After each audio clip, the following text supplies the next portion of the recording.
आला हजरत इमाम अहले सुन्नत का कुरान मजीद फुरकान हमीद से कैसा ताल्लुक था। अल्लाह अकबर। अभी आपका बचपन है, चाइल्डहुड है, उम्र कितनी है?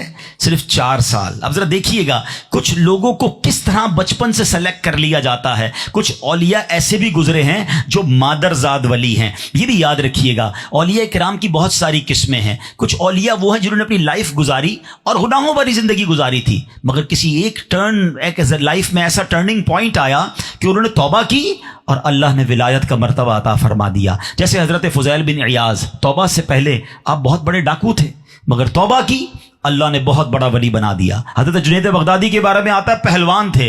हजरत हबीब अजमी के बारे में आता है आप सूदखोर थे, मगर जब तौबा की अल्लाह ने विलायत का वो मर्तबा अता फरमाया कि आज सर अदब से झुक जाते हैं उनका नाम लेते हुए। मगर कुछ औलिया वो हैं कि जो मादरजाद वली थे, जो पैदाइशी सेलेक्टेड थे।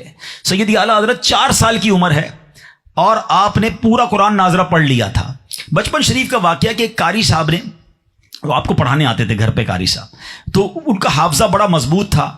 आला हजरत का हाफजा भी बड़ा मजबूत था और आला हजरत बहुत आसानी से सारे सबक पढ़ लिया करते थे। मगर एक दिन बड़ा अजीब वाकया हुआ कि कारी साहब कुरानी आयत आपको एक लफ्ज बार बार पढ़ाते, मगर आपकी जबान पर वो लफ्ज नहीं आ रहा था। कारी साहब जबर के साथ पढ़ा रहे थे, आप जेर के साथ पढ़ रहे थे। अच्छा, आपके दादा जान मौलाना रजा अली खान साहब वो करीब बैठे देख रहे थे कि ये हो क्या रहा है। जब ये पढ़ा रहे हैं तो वो जबर कह रहे हैं, ये जेर बार बार जेर कह रहे हैं, हालांकि ऐसा करते नहीं थे, बिल्कुल फौरन रिपीट करते थे, ब्रिलियंट स्टूडेंट थे। तो आपके दादा जान जानते थे कि ही इज स्पेशल।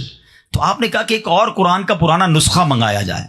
जब कुरान पाक का नुस्खा मंगाया गया तो कातिब ने गलती से जेर की जगह जबर लिखा था, यानी जो कारी साहब पढ़ा रहे थे वो गलत था, जो आला हजरत की जबान से निकल रहा था वही दुरुस्त था। यानी अल्लाह करीम ने बचपन से उनको गलती से इस तरह महफूज रखा। अल्लाह अकबर।